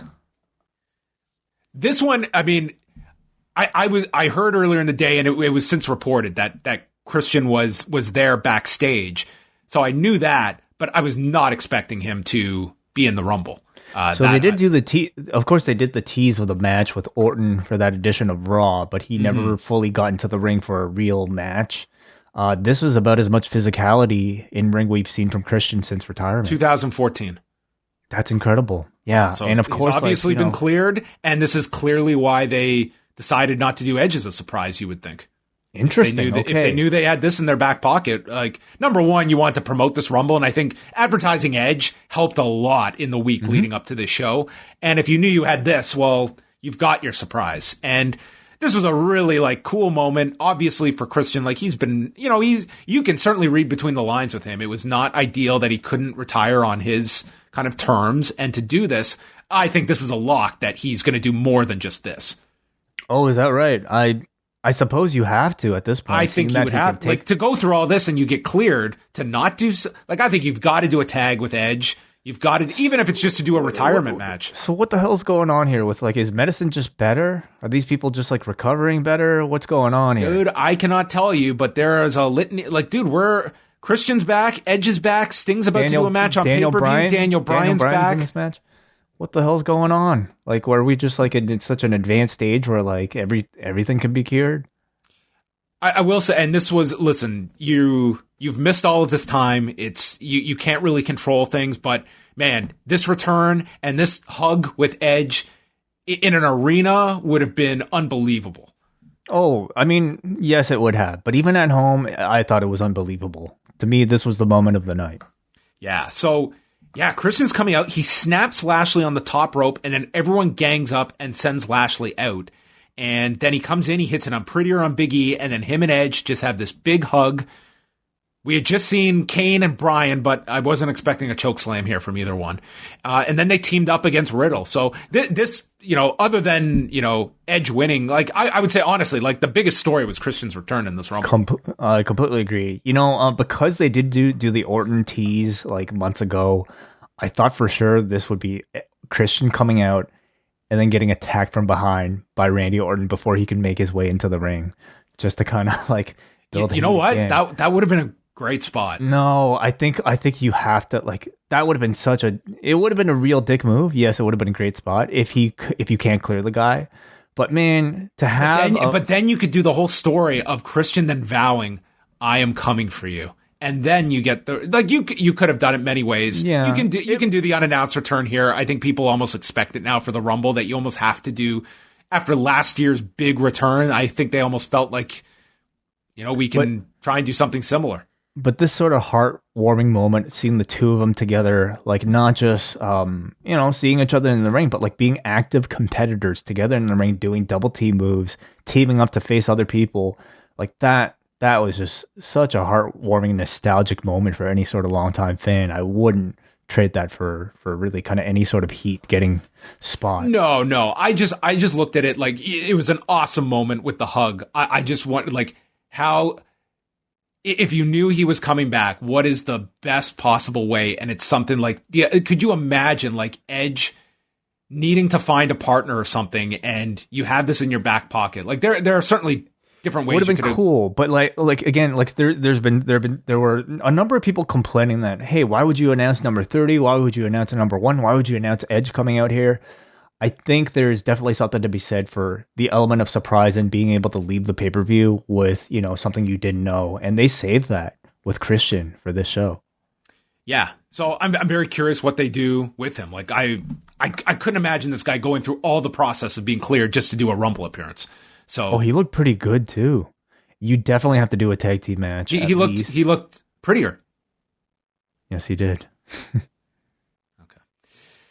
AJ Styles was 25th, eats a spear from Edge. Rey Mysterio is 26th, and my God, they did this enormous ad read for Victoria Beer, which was Rey Mysterio wearing a special mask for this new partnership WWE has. So we are going to be hearing all about Rey and Victoria Beer. Maybe that's why Victoria came back. They missed the obvious co-promotion in the last Rumble. They totally missed the co-pro in the Women's Rumble. So this is where we begin seeing Omos get involved. Omos from the floor as he grabs Big E and yanks him out and then tosses him over the desk. 27th is Sheamus, and Omos prevents Mysterio from hitting the 619, and then he just launches Rey into the barricade, so he's gone. Cesaro is 28th. 29th, the returning Seth Rollins, who comes out, Messiah theme. It's his first appearance since the Survivor Series, and I would imagine that this was one I think that people were somewhat expecting. Like this was the best time to bring back Seth. What we didn't know is if he would come out like, burn it down, babyface Seth Rollins, or if he'd come back as a heel, and he's coming back as a full-on same character. Yep. We also got the world's longest Cesaro swing delivered to Daniel Bryan. And then 30th was Braun Strowman, who in fact declared himself by slamming people on Friday. So Strowman got to be the big monster at the end. He threw AJ over, but he was caught by Omos and put back in. Then he dumped out Cesaro. Then he eliminated Sheamus. Strowman holds up AJ, looks at Omos at one side, turns to the other side of the ring, and then dumps AJ out. Rollins then catches Bryan with a curb stomp and sends Bryan out. Probably earlier than most expected. Yes. Well, I think you have to get him out of there to put the spotlight on Edge. Yeah. I mean, they didn't he wasn't even final 4 here, but Bryan is out. So we'll get to that after. But then Rollins and Riddle were on the apron. Riddle lasted a long time. Strowman finally knocked Riddle down onto the edge, and Rollins hit another curb stomp, eliminating Rollins. So we've got Edge, Christian, Rollins, and Strowman in the ring. Strowman then turns on Rollins, slams him down. Edge and Christian double team Strowman. And then Strowman lifts up Edge, but he's caught with the guillotine. He has him over the top. And then Christian comes from behind to help. And Rollins tosses out Strowman and Christian from behind. So we've got Edge and Rollins. Edge throws out Rollins, and all of a sudden, Orton's in the ring and hits the RKO, and you think Orton's going to throw him over, but he gets reversed, and it's Orton who is thrown out. Edge wins in 58 minutes, 29 seconds. Really well done closing moment. I mean, I think, the Orton thing, even though I was thinking about it in the back of my head the whole time, definitely got me in the end, in the moment. This Edge and Christian reunion was not something I saw coming, and it just coated this entire match with this like warm, fuzzy feeling. Very well done. The Bad Bunny spot was like, it was a fine bit of celebrity integration. Priest, I thought, gained a lot for being kind of the lone NXT debut. So great job there too. Maybe a little bit light on surprises, but I think like Carlito and Christian, I take that back. Not light on surprises at all. I thought this was a very satisfying Rumble match. I thought it was really well laid out. I think it was, you had, by the end, you had a lot of big names in it for the end, even though we talked about like they didn't really build up a lot of these names, but by the end, I think you had like your established stars. You had, I think, a really good presentation of Damian Priest in this to come out, and the utilization of Kane for that. And going with Edge, what do you see this lining up Mania for? Do you see him being attached to Drew McIntyre? Do you see, I think one thing for sure is that I think we get another Edge Orton match at one of these pay-per-views, and maybe a tag match if it's Edge and Christian against Randy and someone.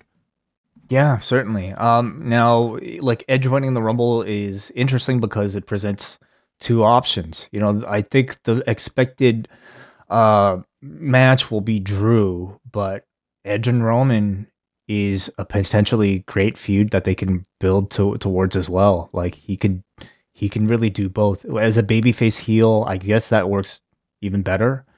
People in the chat room are already talking about potential tag matches, perhaps between Edge and Christian and Roman Reigns and Jey Uso. You could do pairings like that, but certainly they would probably have to follow up on the Orton thing first.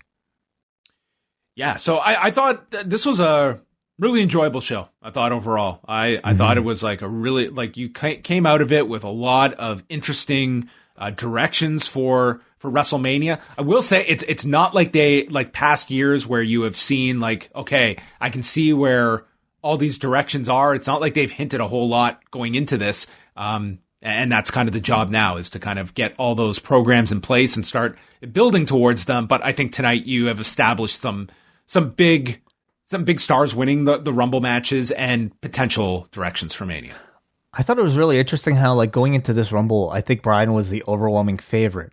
And him being eliminated by the end, I mean, did not turn anybody off, because I think they delivered, really satisfying return, and then another favorite in Edge. But certainly, like, having Christian in there, to me, like, put Edge over as a babyface just over the top. So, and it was that to me absolutely made this match. And yeah, a very good pay-per-view. Yeah, it's one of the luxuries they have this year. They didn't have to worry about, like, that would have been a negative response, Bryan's elimination. I don't think it would have like brought things down like we've seen in past years, because I think that the Edge story would have carried them through that. But again, in this climate, they do not have to worry about that stuff. Yeah, because Bryan, I think, is still a really strong candidate. Like, I to me, he's an obvious pick for Chamber, but it depends if Drew and Edge is a match that they'd like to go to. But anything, of course, can happen. Titles can change hands, and we could be looking at a completely different title situation. Well, especially, we have Elimination Chamber in 3 weeks' time, and then Fastlane, which usually is just this like in between pay-per-view, but that's the first show on Peacock, and I could see them wanting to do something big, and that's only 3 weeks before Mania. So, there's probably a lot that can happen in those two pay-per-views prior to WrestleMania, and Fastlane as well. That's only 3 weeks before the 2-night Mania, so it's a very quick turnaround from Fastlane to Mania this year. Mm-hmm. So I definitely want to hear from everybody tonight. We will be taking phone calls, your thoughts on the Rumble, and what you would like to see at WrestleMania coming off of tonight. What jumps out at you as potential ideas, and highlights, lowlights, whatever you want to talk about, Royal Rumble related. First, let's go to the forum for your feedback and what you guys voted for this show. Out of 10, you guys thought the Royal Rumble 2021 was a 6.5 out of 10. Do you think that's above or below your rating, John? I'd go a little higher than that. I don't think either of the Rumbles were like these all-time classic Rumble matches, but I think some of the moments that they put in, like Bianca's win, Christian's return, the Edge story, like you had a lot of compelling stuff that kept me engaged throughout all of it. I think the Royal Rumble is typically less of a match that you're necessarily rating based on in-ring work versus the stories told, the interesting moments, and how your attention is served over those 60 minutes. So I would say both I came away with positive reactions. How about you, Jared Black? If you wouldn't mind unmuting yourself, you're on the air. Hey guys, how are you? Hey Jared. Doing well. What's up? Guys, I thought it was a really good pay-per-view overall. The thing about Roman Reigns and the whole guillotine thing, he's already got 2 finishing moves, the Superman punch and the spear, that look great coming from a guy like that. But when his finishing move to end like the trilogy of matches that him and Kevin Owens have is just squeezing the guy's head, like, and you not being even able to see his face or anything like that when he's struggling is just, it's really anticlimactic to me. It was still a great match overall, but that's just the way I felt about that one in particular. And shouldn't the joke have been from commentary that now we know bunnies can fly more gracefully than dogs? I feel like that should have been it, but I'll leave you with that. All right. If you've ever been put in a tight guillotine, it sucks. I think for the context of a last man standing match, to me, a submission works just as well. And I think more to John's point, like it's the move that I think you want to build up, especially if you're going to do a bigger program in the future with a submission fighter like Brian. So I always go back to the Undertaker with the Gogo Plata. Like when he introduced that, it was not over, but everyone got educated that this finishes matches. And then that year at Mania with Edge, it's like the Gogo Plata. And when he put that thing on, everyone reacted that it was a big submission. And I think sometimes you do have to take a step back and realize, this is not going to necessarily generate that reaction tonight, but this is putting money in the bank for WrestleMania, that this submission will be that much more impressive because look what it did to Kevin Owens. So I think sometimes you have to do that to establish finishers. Let's go to Kevin up next. Kevin, you're on the air. Hey, how's it going? Hi, Kevin. Yeah, I thought I would give it a 7 tonight. I thought the only big stumble was the handcuffs at the end, but they'll fix that. I thought that I was surprised they went with Edge, especially when they had him in the top 2. I didn't think that they would do it, but they pulled it off. And Bianca Belair, I thought, was a great pick for women. I think she's going to be a star. And I think it's pretty obvious. I think we're getting Belair versus Sasha, which I think will be great. But I think it has to be Edge versus Roman. I think that is the match. It's spear versus spear. You go back to the promo Monday where he said, I want the title that I never lost, which technically was the SmackDown title. You've got some family versus family things. You can pull the Edge Christian versus Jimmy and Jay for a tag team match, and you would just get some incredible promos. I can't see Edge and Drew bringing the draw. I think it's Edge and Roman for sure. I think that's the way that I would go. Where do you see Drew being paired with then? We were talking about this before, and Hansi brought up Sheamus, and I think that's for Mania. Yeah, I think that's an ambitious plan for Mania, but I mean, it was something that was just dropped cold, but I could certainly see that one being revisited at some point over this with all these shows coming up. Yeah, I mean, it's not the best Mania, maybe not the best Mania thing for Drew, but at the same time, you're going to have a pretty epic women's match. You're going to have this Roman's Edge match. Do you need Drew to have a huge match this year? I think yes. Yeah. I think it's a 2-night event, and you have to have Drew McIntyre, arguably your biggest star that you're trying to push right now, in a top caliber match. Now, a name that has kind of been batted around is John Cena. What do you think of that? I don't know. I don't see it, I guess. I think you've just done that story tonight. I think that's way too close to what you've just done. I wouldn't have done Goldberg then if that was your plan of the legend from, the last generation star coming back and losing to your current star. I just think like that's way You're good, but the match is going to be way better. Okay, but it's to me, it's almost like I just don't know what Goldberg served then at that purpose. Then, if you were planning to do Cena for Mania, I think like you're really just retreading things. And let's be honest, like Cena's not looked these last comebacks. I mean, he did the really short match with Taker. That was 2 years ago. Didn't even do a match last year. I like this is not Cena of 2015 either. And he's not, and he's not going to win. We know he's not going to win. He's there to promote a movie, really. So, is that the best thing for Drew? Like, I see your point. You want a good match for Drew. Like, I see what you're saying. No, not just a good match. I think you want a big name attached to it. I just don't think it's Cena. But yeah, and it's for that reason that I could see them going the Drew Edge direction, because you do have a lot of options.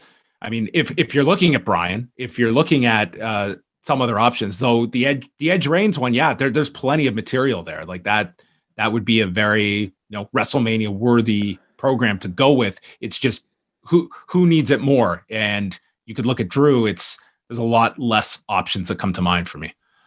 Thank you very much for the call, Kevin. We go up next to Nick. What's going on, guys? Hey, Nick. What's going on? I thought this was a great show. This was a huge win for late 90s, early 2000s kids like myself. I was watching this on a Zoom with a lot of my friends from elementary school and middle school, and we popped massively for first Christian and then Edge winning the Royal Rumble. So I think if WWE wanted to tap into any pools of nostalgia from that era, I think they did that successfully tonight. If medicine and keeps improving, I think that's a good argument to bring up for the next time. I think people should just be honest about the fact that it's fine when part-time performers come back and get a spotlight. It's which part-time performer. Absolutely. I think this was. It has nothing to do with how often they show up. It has everything to do with your affinity for that person. And Edge has a much different reaction to people than, say, many others that have occupied that role and been criticized for it. Yeah, like I was staying up way past my bedtime in 2010 when Edge came back and won the Royal Rumble the first time. And to see him do this 11 years to the day and do it in the manner in which he did it, coming out at number 2 and really performing just above anything that I imagined, when he came back last year and did the Rumble. So I'm extremely pleased for him. I think I agree. I think the direction I would go in is a match with Roman Reigns at WrestleMania. You could do Christian and Edge versus Jey Uso, Jimmy Uso, and Roman at Fastlane, with the idea that you could do the singles match between those two at WrestleMania.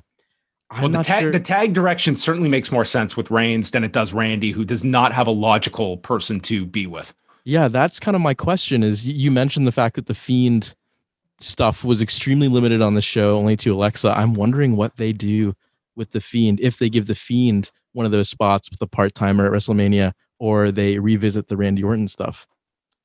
I mean, longest you could imagine. Like, I think you have to pay off Randy and Fiend with some kind of elaborate gimmick match. I don't think you can extend that to Mania. That just seems way too ambitious now.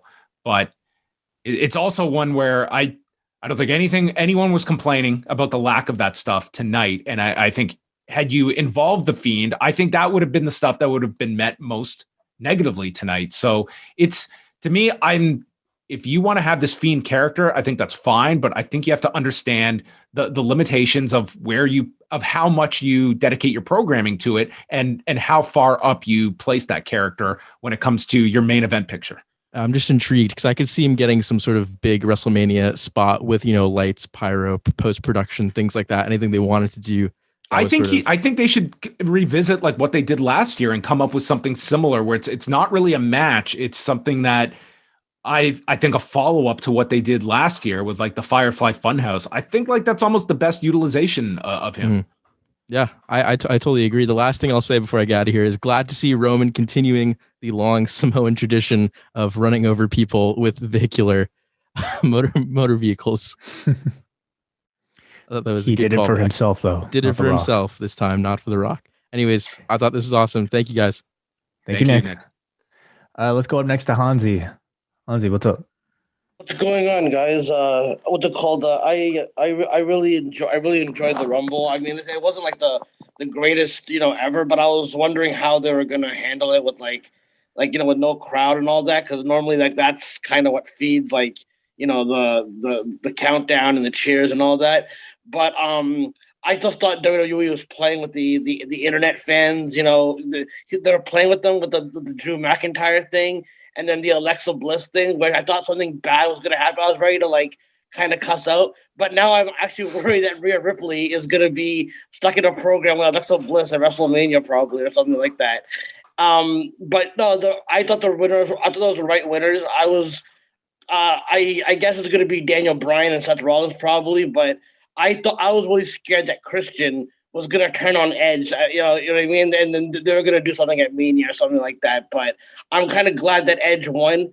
And I'm of the belief that he should go for Roman, because I just think that Roman kind of cutting these promos about his sob story and Edge cutting passionate promos, that's money to me. You know what I mean? I know they might not go that route.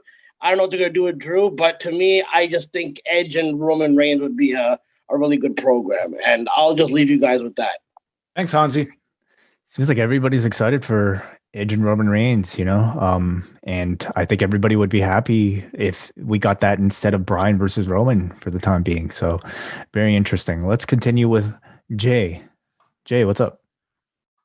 Hey, what's up, guys? Jay from Colorado. It's been a while. Hey. I've been watching. The Royal Rumble's been my favorite event of the year since 1988. I remember when seeing Hacksaw Jim Duggan winning as a kid. I was 12 years old at the time. Wow. Dating myself a bit there, but this is my first WWE event that I've watched since last year's Royal Rumble, because I never missed one. Just a couple quick thoughts on the men's and women's matches. Well, first of all, how was it for you catching up on all the stories? I mean, I guess you listened to the podcast and yeah. You guys keep me company during the week. Cool. So you're all caught up. And you're able to enjoy I'm caught the show? up on the stories, but I haven't watched anything. I always DVR it still in case there's something I want to watch. Gotcha. But coming back into it, it was a good show, but for the most part, nothing leaves me super excited about getting back into it, except maybe seeing Christian back into it. If they bring Carlito back, that'd be pretty cool too. That'll bring you back in, Carlito. I love Carlito, man. I've always been a Carlito mark. So and he looked really good tonight. He looked great. So, it was still a good show though. My main complaint was with the women's Rumble match. I feel like they could have found someone much better than Jerry Lawler to put there, because you knew he was just going to ogle the women. There was one point when he's just oh, this would be heaven for me. Okay, we get it, dude. We get it. You're a horny old man. Who cares? So that kind of gets tired with me. I feel like he would have had a better spot on the pre-show, or maybe he was on the pre-show. I don't know. Or he was. He was. Okay. Yeah. And also too, having the whole 24/7 goons in there. It really kind of took the seriousness away out of the women's match for me. And it made it seem more like a joke than it was like a sideshow thing than it was okay, here's a serious women's Rumble match. So I found that really disappointing. My other comment was on the Paul Heyman fiasco with the handcuffs. So I have an interesting position of being I'm a former police officer, but my degree is in film studies. And I actually had a little bit of experience doing film production stuff. So I know the difference between a real set of handcuffs and a prop set of handcuffs. It amazes me that this company still uses real handcuffs, apparently, because, man, the way he was fumbling with that was just crazy. What's the difference with prop handcuffs? Yeah, like using something that would have been instead of having to put a key in, which it seems like that's what he was fumbling with, maybe using something where he could have just clicked. With the prop handcuffs, you just click the side. So it seemed like that might have been a better option for him. And I'm not sure what happened there. I'll be interested to hear if we ever, hear the story from that. But Interesting. Thank you for that unique insight, Jay. Sure, we'll get the WWE Untold of the Last Man Standing match. Kevin Owens burning his arm, Paul Heyman fumbling with the handcuffs. There you go. The 24/7 at least. Hey, just to leave it with one more thing with a Rander's quote. The way he's going after those handcuffs was very aggressive. All right. Thank you very much, Jay. I never watched it. Was that a good reference, John? I didn't get the reference, so I'm sure it was a good reference for those that connected it. Okay, let's end with one more call. Brandon, what's up? Hey, what's up, Way? 796086. What's up, man? That's you, John. Hey, a proud night to be a Puerto Rican, man. Carlito, Bad Buddy, Damian Priest. Yeah. I thought you were from Acton. Bad Buddy, man. That splash. That was awesome. Better than Snoop, right? So can you explain to like maybe people who have never, maybe are not aware of like the Bad Bunny phenomenon, like how popular he actually is? He's a global superstar, man. He's a big deal. He had the second most streamed album of the year last year. He is like in like elite company. And this new album, I think The Weeknd is the only one who's like ahead of him. And The Weeknd's doing WrestleMania again. Well, yeah. I mean, listen, Brandon, we got it going on up here. Okay, we know what's what. Who's number 3 on Spotify? I'd have to look it up. I don't know who number 3 is. Probably the SummerSlam act. Couple things I'll get out of here. Goldberg, man, I hope this is the last. I mean, whatever, but I hope this is the last time we see him in action like that. I felt bad. He looks real dilapidated, and I mean, he looks old. He's 54. Like he looks like a guy that's like an athlete that has, been through the wars, and he's like, for 54, Brandon, you and I are not going to look like that when we're 54. I promise you. I promise you I won't look like that either. But yeah, it was a great run. I wish they did a better match, but I guess you want to get the Goldberg rub for Drew and whatnot. Carlito looked tremendous. It's not a one-off thing for him to look like that, right? Well, I mean, I would think that Carlito would be a guy that they, came in, looked good, and, would be the type of person that, there's the ones that just come in and it's just for the cameo. I think with Carlito, I certainly think he could be one that they take a look at. I mean, there was the report today that he might be getting a tryout for a producer role. So like it sounds very much like the MVP return last year, where it was meant to just be one thing, but it turned into something more. And would it be? And what and one last thing, the Roman Paul thing. Would it be funny if instead of Paul giving him the belt, he would have given Roman his black belt for a submission of Kevin Owens? Yeah, perhaps he's the new Gracie killer. Maybe he's going to fight Logan Paul at WrestleMania. Good night, guys. Bye, Brandon. Goodbye. Okay. Thank you for your calls. We're going to go to the board for some feedback now. John, you want me to start? Sure. Let's go to James from Liverpool, who says, "This was the first pay-per-view I've watched in nearly 20 years." He says, "Watched live in nearly 20 years. I wasn't sure it really got going until the Roman and Owens fight, which was great until the botched ending. I wish the ref had just called that and they could have fixed it on telly. It just looked awful." Called what? I wish the ref had just called that. Like counted him out? How that? I'm not really sure what he means by that. The men's rumble was good. It was a strong start until the injury to Orton, which I really thought was real, as they didn't seem to have a role for Edge until the final 6. 4 out of 10 show. Do you know what the rumored scary ending was? Have you heard about? I don't know what the rumored scary ending was, but you would assume that it was Fiend related. Yeah, sure. Jesse from Montreal says the women's rumble had a lot of odd moments where they were just standing around wondering what to do. The Owens Reign finish was really unfortunate. Though again, I recommend everyone with an even basic understanding of French to watch Owens matches with French commentary. He comes off as a huge star. I thought they rehabbed Riddle well. Billy Kay was entertaining, and I was pleasantly surprised to see Christian back. Belair and Edge were both good choices to win. So for all the flaws tonight, they got the important stuff right, and Bad Bunny killed it. Okay, let's go to Muggin, who says, somehow, some way, the Rumble delivered the pomp and circumstance it's known for, despite no audience. The two Rumble matches delivered, the Women's Rumble being slightly better than the men's. It was great seeing Victoria. The home stretch was masterfully done with Rhea and Bianca as the final two. And as I was watching the future of women's wrestling during the ending, Drew Goldberg was short and painless, Owens and Reigns was bonkers, and I'm kind of torn over Edge winning the Rumble. Who did Daniel Bryan piss off? I don't think anybody. I don't think he was ever meant to win. I mean, not tonight at least. No, and they have shows to fill, and if you're going to do a story of, Bryan trying to get that championship match for Mania, I mean, there's ways to get to it as well. Ben from Vancouver, the Women's Rumble was excellent. Good mix of surprises of people we haven't seen in a while, like Jillian and Victoria, and a great story involving Bianca. Men's Rumble was also good. I love seeing Carlito and Christian. The Orton stuff was a little cheesy, but the right guy won. I do feel bad for Bryan, though. He just needs to walk away from WWE at this point. He's one of the most pushed guys that they have. I think he's doing fine. Owens and Reigns was good, but they really need blood in these types of matches. Both worked hard. Goldberg and Drew was exactly what it should have been. 8 out of 10 show. Brian from New Jersey says, I came into this worried about the cinematic fiend garbage hurting the Rumbles, but it was cut short by Rhea Ripley in one.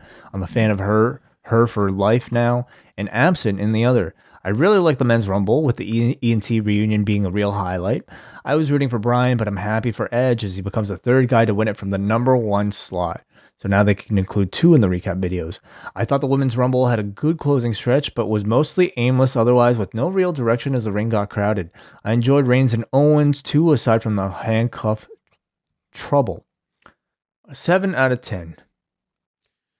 Kate writes, after a few months of reasonable pay-per-view length, this one felt like a bit of a slog. I thought that the women's match was the standout and was well booked, particularly the ending. However, I was finding myself distracted by the awful commentary. They have Beth Phoenix available, but they put Jerry Lawler on, which is disgusting. He said that his co-commentators should pretend the women were fighting over them, did his usual fawning over the women's looks, and soured the experience for me. Other than that, the show was okay. The first 2 matches were forgettable, and I honestly preferred the Reigns-Owens cage match to the one tonight. Men's Rumble was good, but I didn't think it helped boost any new stars other than Damian Priest. Edge winning was a feel-good moment for sure, but I thought it was flat compared to Bianca's win because it felt like there's no real longer-term story for him. Although he's been on Raw thus far, I think Edge is going to challenge Roman rather than Drew. They've invested a lot of time and effort into making Drew a top babyface, and Roman versus Edge is the bigger draw.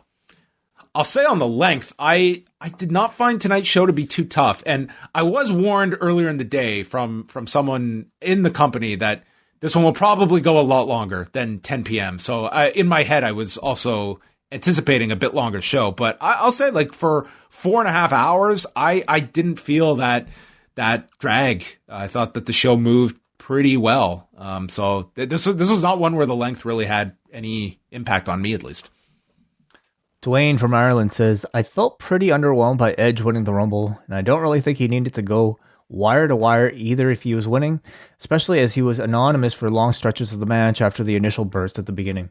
Him winning was a big enough accomplishment without needing the added caveat of doing it from number 1. That and Orton at the end being painfully obvious and worn out as a trope took this down to just being an okay Rumble.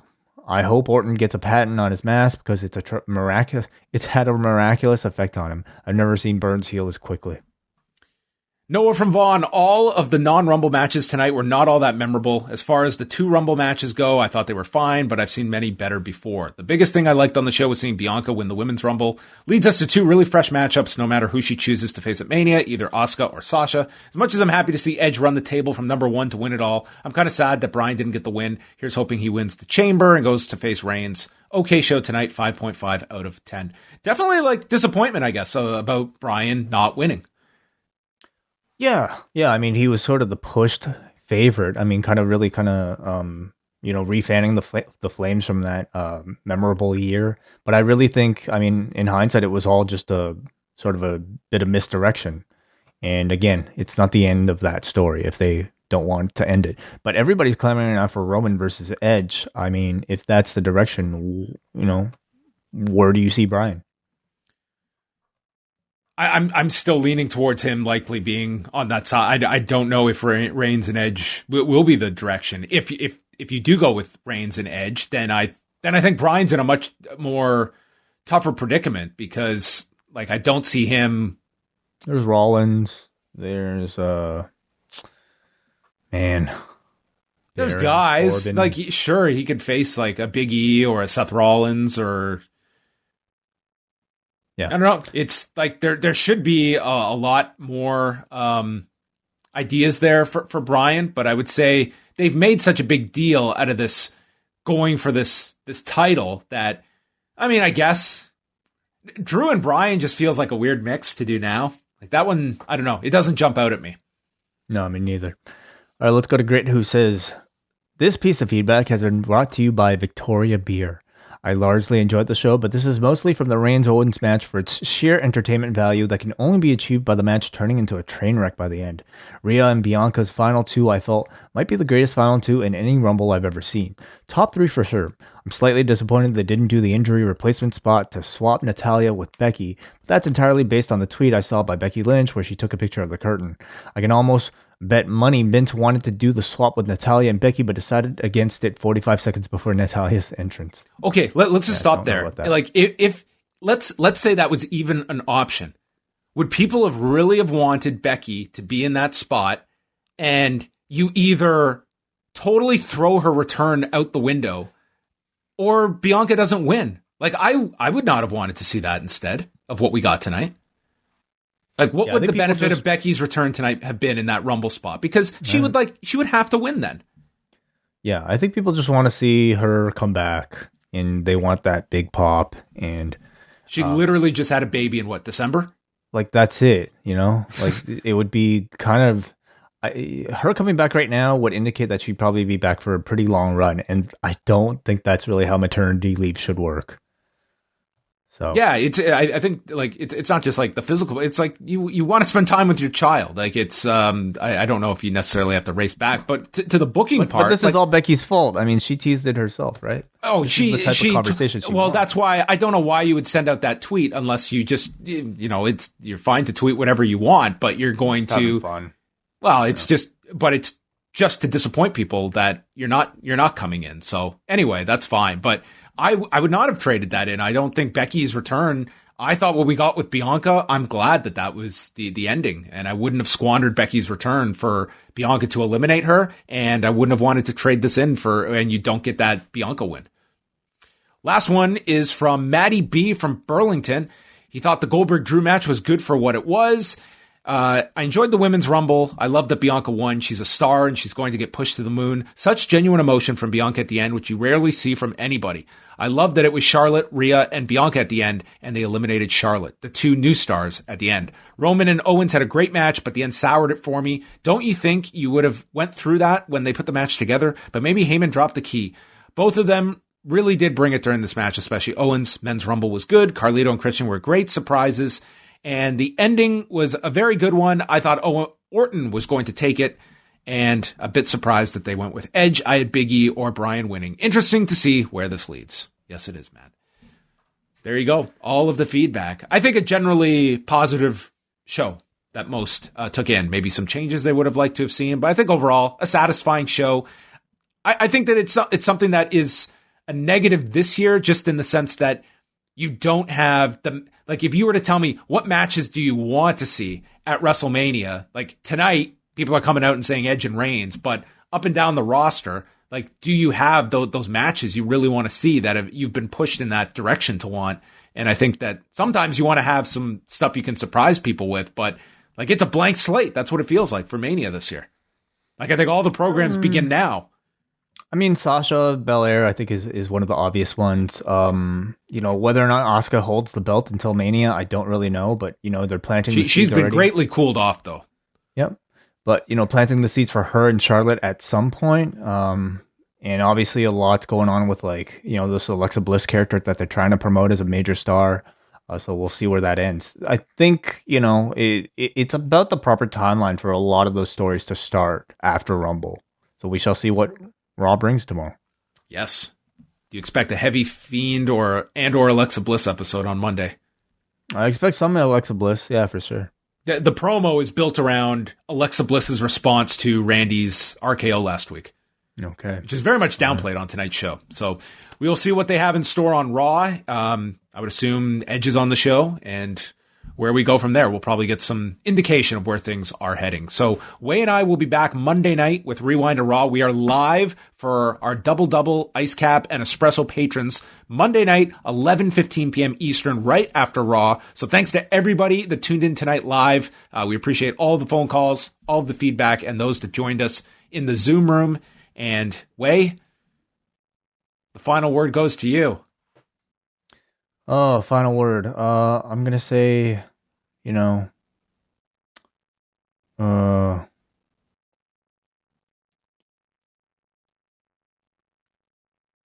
Popeyes.